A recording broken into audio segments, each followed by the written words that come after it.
طيب بسم الله والحمد لله والصلاة والسلام على رسول الله وبعد.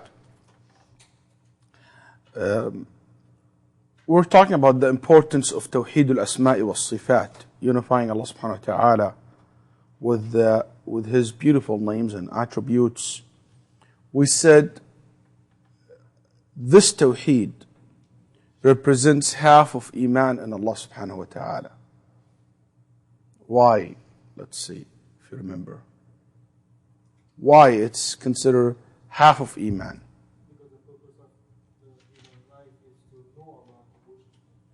Because Iman is to know Allah and to worship Allah subhanahu wa ta'ala. So knowing Allah is half of the issue, the whole Iman.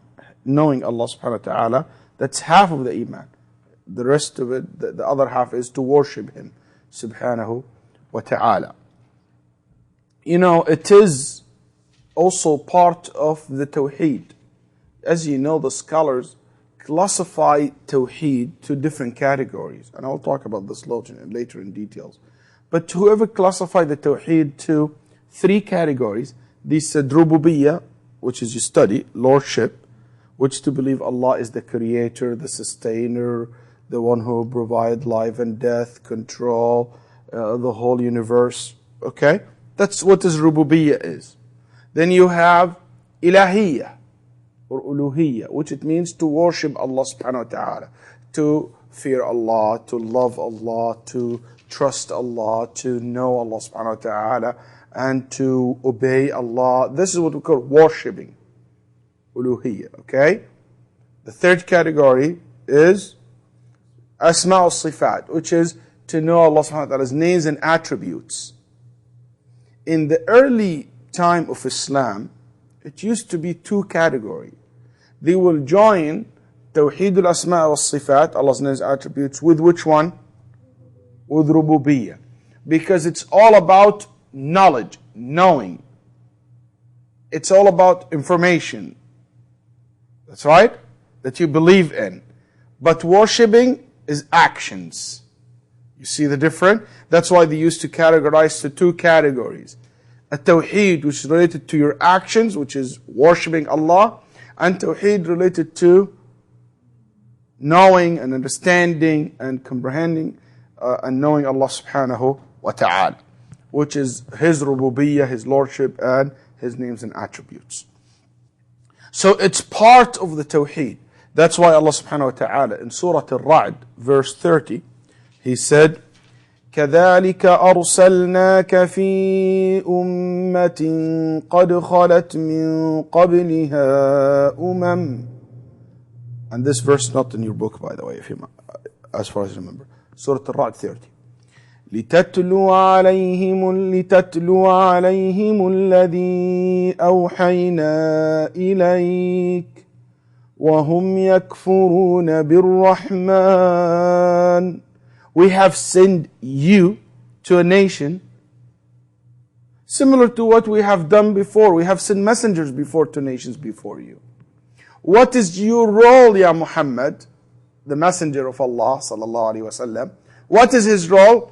لِتَتْلُوَ عَلَيْهِمْ. So you recite to them, you tell them, you deliver to them what we have revealed to you. أَوْحَيْنَا إِلَيْكَ. While they committing kufr, disbelief in what? In Ar-Rahman. Disbelieving Ar-Rahman. So their Tawheed is not complete. That's right? They disbelieve in Ar-Rahman. How they disbelieve in Ar-Rahman? How they disbelieve in Ar-Rahman? This verse was revealed when the kuffar of Quraysh, when the kuffar, the pagans of Quraysh, said, we don't believe in Ar-Rahman as a name. There is no such name it's called Ar-Rahman. They refuse that name. They deny that name. So Allah subhanahu wa ta'ala considered denying one of His names, what? Kufr. Negate the Tawheed. Contradict the belief. Just to deny one of His names, which is Ar-Rahman. Okay? So, as Imam ibn Jarir al-Tabari rahimahullah have narrated in his tafsir, and also been mentioned by Imam Ibn Kathir rahimahullah in his tafsir, that the reason for this verse to be revealed, to refute what the Arab pagan said that time, that they deny that Allah subhanahu wa ta'ala is one of his name is Ar-Rahman. That's why this part of Tawheed, half of Iman, because it's part of the Tawheed, part of believing in Allah subhanahu wa ta'ala. Al-Imam Ibn al-Qayyim rahimahullah ta'ala has a very long, beautiful poetry. It's called Nuniyat Ibn al-Qayyim. Have you heard about this Nuniyah? Anybody heard about a Nuniyah? Online. Anybody heard about Nuniyah? Yes.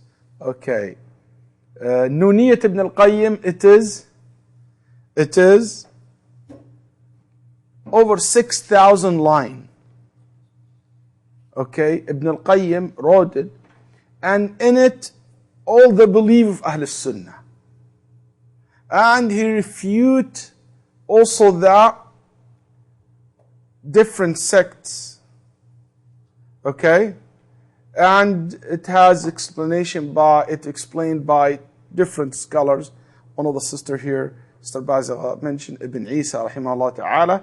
Yes, he explained it. It's a beautiful explanation.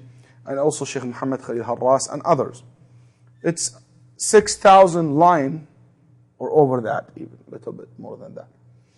Beautiful. It's a beautiful poetry. It's just very smooth. And in it, he said, it said Nuniyah. Why? Because the rhyme is Noon. The last letter always Noon. That you call it Nuniyah. We say Ta'iyah, because the last letter will be Ta. Daliyah. Daliyah. Dal. طيب. Lamiyah. Lam. Okay. So Nuniyah. He said, والملحد الثاني فذو التعطيل إذ ينفي حقيقتها بلا برهان هذا وثالثهم فنافيها ونافي ما تدل عليه بالبهتان ذا جاحد الرحمن رأسا لم يقر بخالق أبدا ولا رحمن هذا هو الإلحاد فاحذره لعل الله أن ينجيك من نيران. He said that one part of ilhad, negating the tawheed, contradicting the tawheed. I'll talk about ilhad inshallah in future in details. But one of the form of disbelief is to deny Allah subhanahu wa ta'ala's name, as the early pagan denied Allah's name, which is Ar-Rahman, as one of Allah subhanahu wa ta'ala's name. طيب. Also, we said that it's the most noble, the most important, and the basis of sound knowledge. And also, it's the source of all knowledge, the most important within the methodology of Salaf, rahimahumullah ta'ala. It is the most noble because we said, and the most important knowledge because it's related to knowing Allah subhanahu wa ta'ala. You know, there is three types of scholars. As the early Muslim scholars said, there is two types of ulama, scholars. There is two types of scholars. The one who has knowledge of Allah and knowledge of Allah's law. He knows Allah or she knows Allah, that scholar knows Allah and knows Allah's law, Sharia, rules. That's the best scholar. And then you have one who knows Allah's law, but he or she doesn't know Allah. They don't have knowledge of Allah subhanahu wa ta'ala.